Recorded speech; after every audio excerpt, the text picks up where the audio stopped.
Right now on Good Morning America First Look, President Trump wraps up his summit with China's president overnight, revealing what the Chinese leader said about the war in Iran, business deals for farmers, and artificial intelligence security. And this morning, critics responding to this picture from the summit, asking, where are the women? A plane crashes into this house in Ohio, erupting into a fireball. We hear from the man who was home at the time with his 2 kids upstairs taking a nap.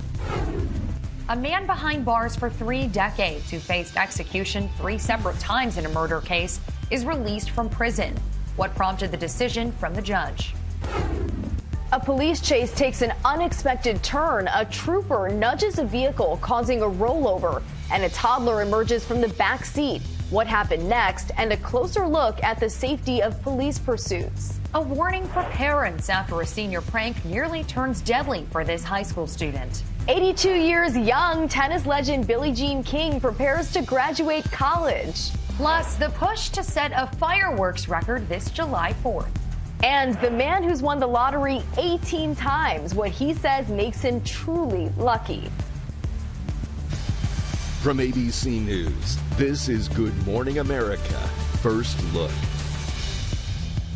Good Friday morning, everyone. I'm Hannah Batam. And I'm Rena Roy in for Sophie. Let's get right to President Trump wrapping up his summit with the president of China overnight. Trump suggesting he and the Chinese president see eye to eye on the war in Iran. President Trump also announcing some business deals, including at least one benefiting American farmers.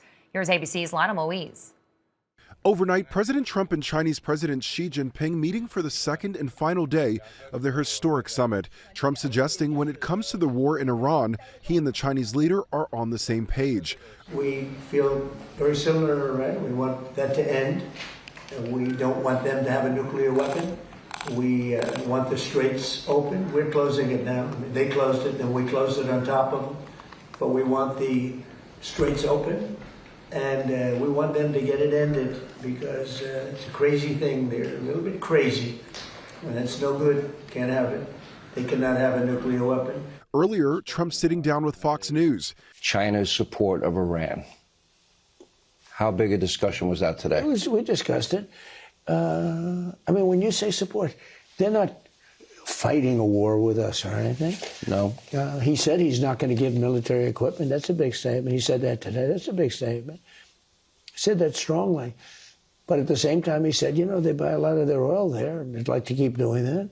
He'd like to see Hormuz Strait opened. I said, well, we didn't stop it. They did it, then we stopped them. You know, sort of interesting.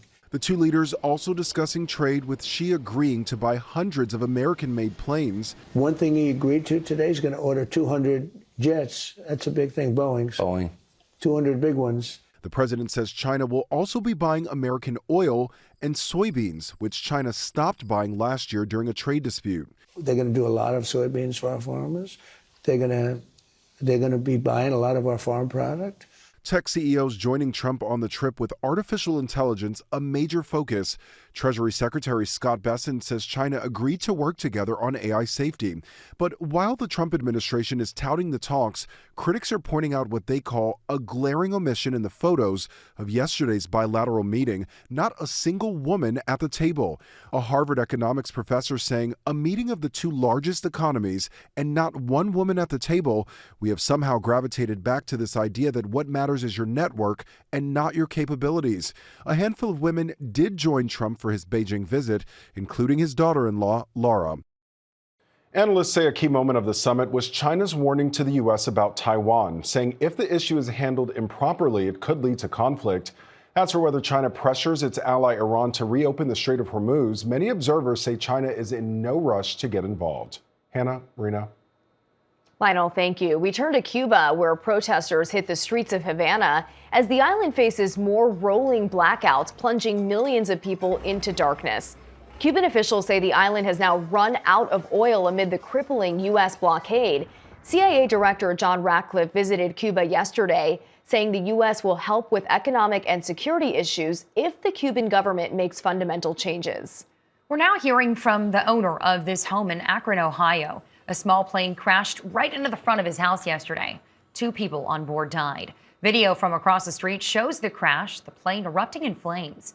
The man's 2 kids were taking a nap upstairs. He was seen running out of the house with them.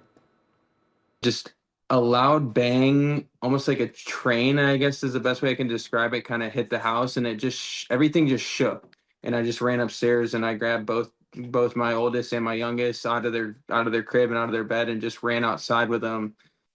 His wife also escaped. No word yet what caused the crash. Now to Oklahoma, and a man behind bars for 3 decades released from prison.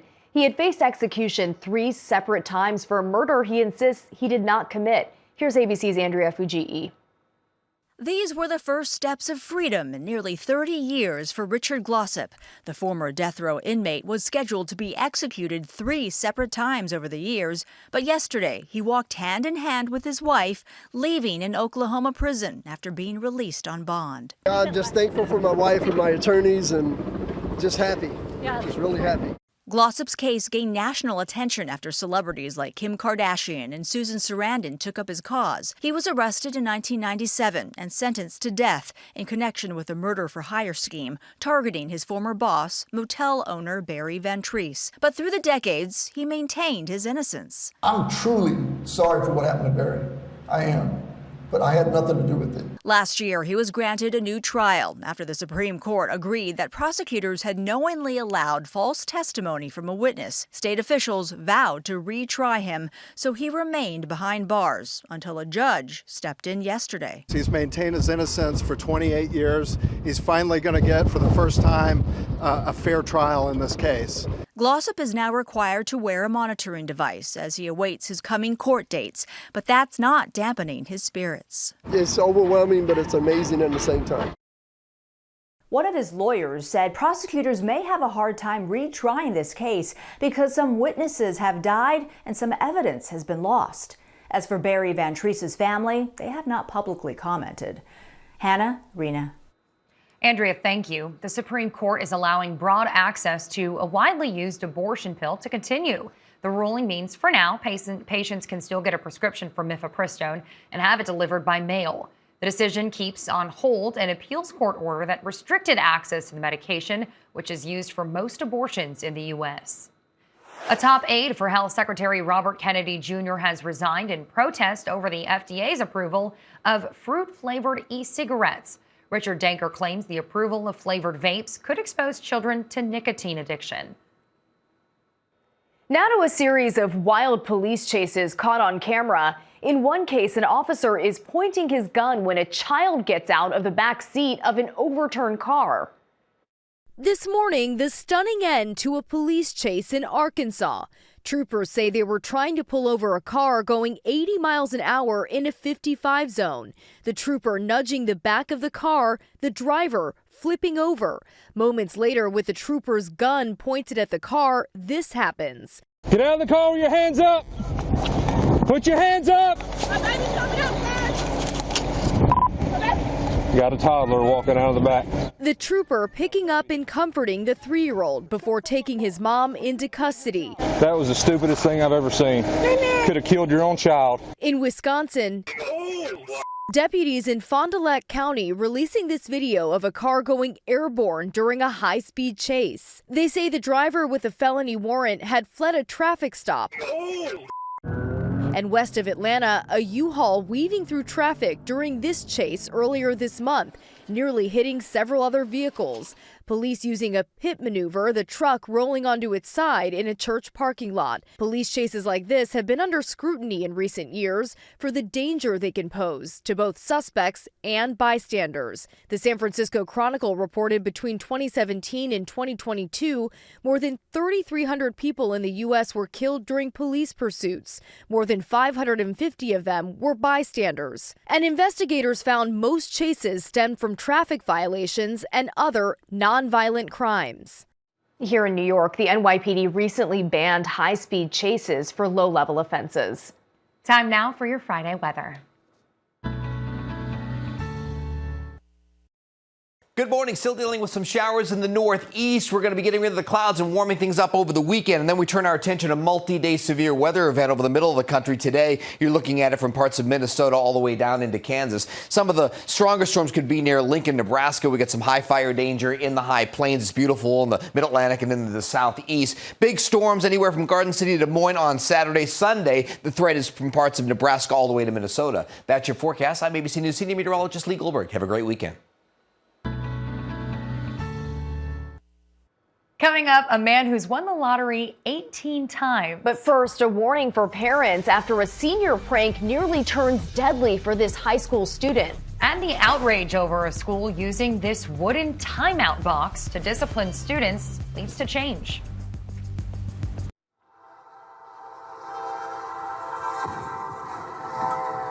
Back now with the fuel truck hit by a train in Virginia, causing life-threatening injuries for the driver. The crash separated the tank from the truck, resulting in a spill. Police say the driver had driven through a stop sign. New fallout from an education scandal in upstate New York that we reported on last year. It started when pictures of wooden timeout boxes used for students with disabilities were posted on social media. New York Governor Kathy Hochul ordered an investigation. Now NPR reports the investigation found at least 5 elementary-age students with disabilities were confined in one of the boxes. It also says the children's parents were not notified. We turn now to a popular high school senior prank that might look harmless, but almost turned deadly. This morning, authorities are warning teenagers after a popular game nearly turned deadly. This is the moment an officer near Flint, Michigan, approaches what he thinks is a burglary in progress, only to be suddenly sprayed by a squirt gun. Hey, what, dude? Sorry. Get on the ground. Get on the ground. Get on the ground. In an instant, the officer holds his fire.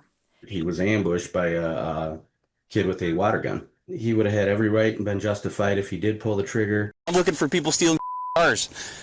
Oh my God. Sorry, I am. The teen was participating in what's known as Water Wars, or Senior Assassin, a game that's become popular on social media. Players pay into a cash pot and eliminate classmates with water guns. The last one standing wins the money. In this case, police say the encounter came dangerously close to tragedy. This could have been tragic. He had a millisecond to make a decision to shoot or not shoot, and he made the right decision. His family should be planning a funeral right now. What may seem like harmless fun is raising concern across the country. In New York, one high school was forced into a lockdown after a 911 caller mistook a toy water gun for a real weapon. I hate to say it this way, but it's not acceptable.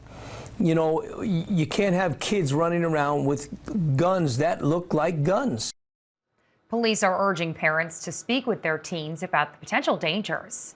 Coming up, a toddler comes face to face with a bobcat. Also ahead, hear from a woman who survived a plane crash in the ocean, waiting for 5 hours on a life raft until help finally arrived. Back now with a toddler and a bobcat face to face. A California mom captured the moment the curious cat locked eyes with her son through their door. Bobcats usually run from humans, but this cat and the boy seem to be pretty fascinated with each other. At least 41 people in the U.S. are now being monitored for the deadly hantavirus. They include 25 passengers in at least a dozen states who were on that cruise ship in the Atlantic where the outbreak started. The other 16 people may have been exposed to an infected person during travel.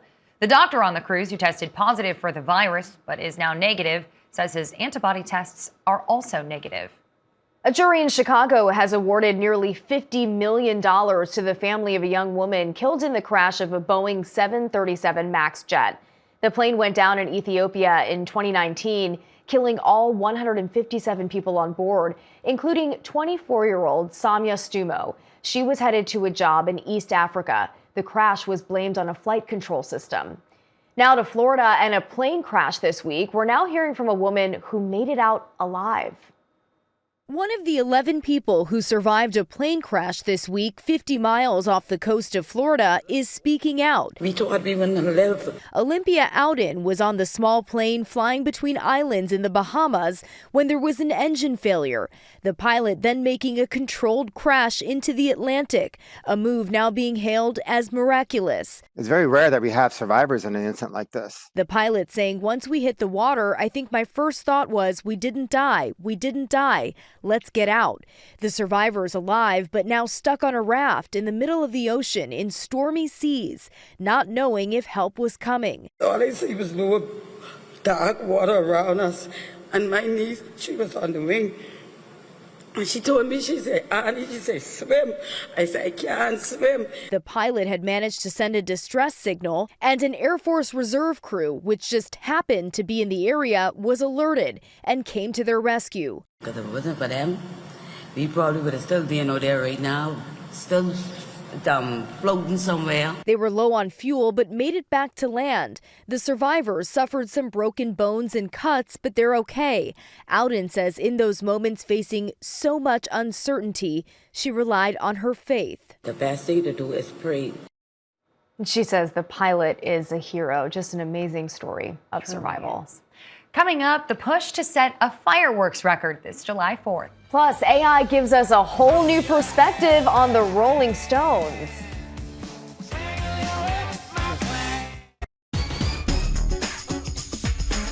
Time to check the pulse. We begin with what could be the biggest fireworks spectacular ever. That's right. Organizers of America's 250th birthday celebration in Washington are planning a July 4th fireworks display that'll set a new world record. A Pennsylvania pyrotechnics company is planning a show that'll last more than 30 minutes. They'll need more than 810,000 fireworks to break the record. Next, the Rolling Stones releasing a video for their new song. Mick Jagger and Keith Richards are in their 80s, but you wouldn't know it from their new video.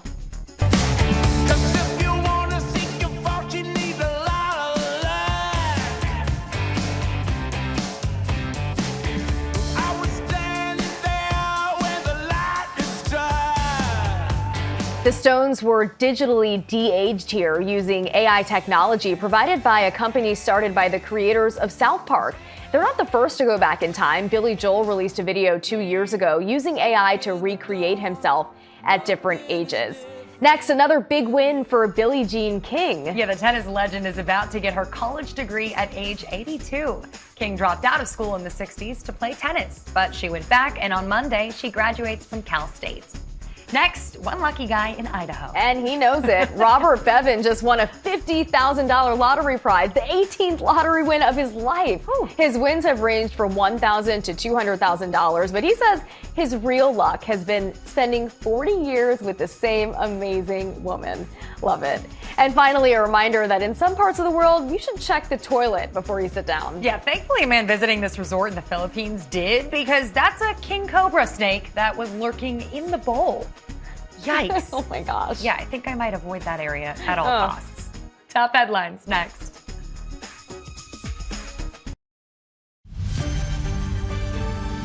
Checking more top stories, President Trump wrapped up his summit in Beijing today. Trump said he and President Xi agree that Iran cannot get a nuclear weapon, but it's unclear if China will exert any pressure on Iran to reopen the Strait of Hormuz. Trump also announced Chinese deals to buy Boeing jets and American soybeans. 24 people have been killed, including children, after a massive wave of Russian drone and missile attacks in Ukraine. One unexploded missile was removed from an apartment building. In New Mexico, 4 people were killed when a medical plane crashed, sparking this wildfire. The cause of the crash is under investigation. The Associated Press reports FBI Director Kash Patel went on a VIP snorkeling tour at Pearl Harbor near the wreckage of the USS Arizona, where 900 Marines and sailors are entombed. The FBI says Patel was on a historical tour. Today's weather: showers in the northwest, rain and storms from Texas to the Great Lakes, more record heat in the southwest.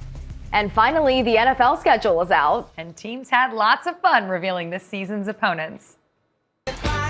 Oh my God! The Pittsburgh Steelers blasted off this year's schedule release videos with a crash course on all things Pittsburgh. Are yins going downtown? Are yins going downtown? The New England Patriots took us on a wild ride. At Six Flags New England. While in Chicago, welcome back. Bears wide receiver Rome Odunze channeled the late great TV painter Bob Ross, weaving in their schedule dates. And if you mess up on one of them, that's okay. You can just turn into a jet like so. I'm Trevor Lawrence. Hair also played a role in the Jacksonville Jaguars video as they did the unthinkable. seeming to cut QB Trevor Lawrence's iconic locks. LA dug deep into its Hollywood roots, with the Rams copying the opening credits from 2004's Napoleon Dynamite almost frame by frame, even using the same soundtrack. Fall is here, hear the yell. Aye, aye, Captain. Me and the boys are on it. Not to be outdone by LA, the Buccaneers did their own version of Tampa Baywatch. And that would be Baywatch, Florida style. While Indianapolis channeled The Simpsons Colts style. Thanks for jumping on. Please make sure your cameras are on. The Arizona Cardinals reminded us all of how much so many of us hate video conferences. Let's go! While the Green Bay Packers proved that you can never go wrong with claymation. Wowee, look what we have here. Jars of rare mile-high air. And Rob Riggle channeled QVC for the Kansas City Chiefs. Love seeing that creativity. So creative. Love it. That's your Good Morning America First Look. Have a great day.